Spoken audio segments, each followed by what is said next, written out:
അതായത് ഇപ്പോഴേതാണ്ട് ആ സ്ഥലം ഒക്കെ ലൊക്കേറ്റ് ചെയ്ത് കഴിഞ്ഞു. ശരിക്കും പറഞ്ഞാൽ ഈ 4-ാം ദിവസമാണ് സംഭവം എല്ലാവരെയും ശ്രദ്ധയിൽപ്പെടുന്നത്. അപ്പോൾ ശ്രദ്ധയിൽപ്പെട്ടതിന് ശേഷം കർണാടക ഗവൺമെൻറ്റൊക്കെ യുദ്ധകാലാടിസ്ഥാനത്തിൽ പ്രവർത്തിച്ചിട്ടുണ്ട്.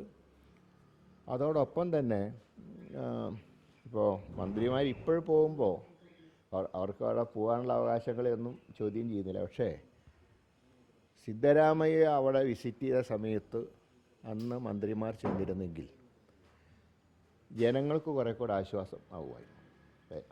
ആര് ചെന്നാലും തെരച്ചിൽ നടത്തേണ്ടത് ചെല്ലുന്ന ആൾക്കാരല്ല. പക്ഷേ ആ പ്രദേശത്തിൻ്റെ മുഖ്യമന്ത്രി ആ സ്ഥലം സന്ദർശിക്കുമ്പോൾ സ്വാഭാവികമായിട്ടും അർജുനൻ്റെ നാട്ടുകാരായിട്ടുള്ള മന്ത്രിമാർ, പ്രത്യേകിച്ച് ശശീന്ദ്രൻ അവിടുത്തെ MLA ആണ്. അപ്പോൾ അദ്ദേഹത്തിന് അവിടെ ഇതുവരെ അദ്ദേഹത്തിന് ചെല്ലാൻ കഴിഞ്ഞില്ല, ഇന്നാണ് പോകുന്നത്.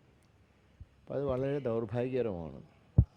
ഇതിനെ വളരെ വൈകിട്ടാണ് മന്ത്രിമാരുടെ സന്ദർശനം. ഞാൻ പറഞ്ഞ സിദ്ധരാമയ്യ ചെന്നെങ്കിൽ ഇവർ ചെല്ലേണ്ടതായി. പക്ഷേ സ്ഥലം അവിടുത്തെ MP ആയിട്ടുള്ള MK രാഘവൻ പാർലമെൻറ്റ് സമ്മേളനത്തിനിടയിലും അവിടെ തന്നെയുണ്ട്.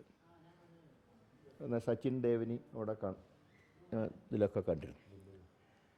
പക്ഷേ അതിൽ ഒരു കാര്യം പ്രത്യേകിച്ച് പറയേണ്ടത്, അന്ന് മുതൽ ഇന്ന് വരെ അവിടെ ഏതാണ്ട് കംപ്ലീറ്റ് ആയിട്ട് തന്നെ നിൽക്കുന്നത് മഞ്ചേശ്വരം MLA അഷ്റഫാണ്.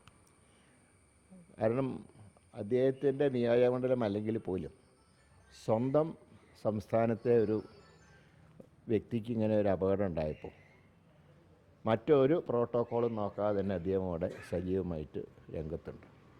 അപ്പം അങ്ങനെയൊക്കെയുള്ളൊരു സാഹചര്യത്തിൽ മന്ത്രിമാരുടെ പ്രവേശനം വളരെ വൈകിപ്പോയി, ദൗർഭാഗ്യകരമാണ് എന്ന് മാത്രമേ പറയുന്നുള്ളൂ. ഏതായാലും അർജുനെക്കുറിച്ച് എത്രയും പെട്ടെന്ന് അദ്ദേഹത്തിൻ്റെ ഒരു പോസിറ്റീവായിട്ടുള്ള റിസൾട്ട് വരണമെന്നാണ് കേരള ജനത പ്രാർത്ഥിക്കുന്നത്.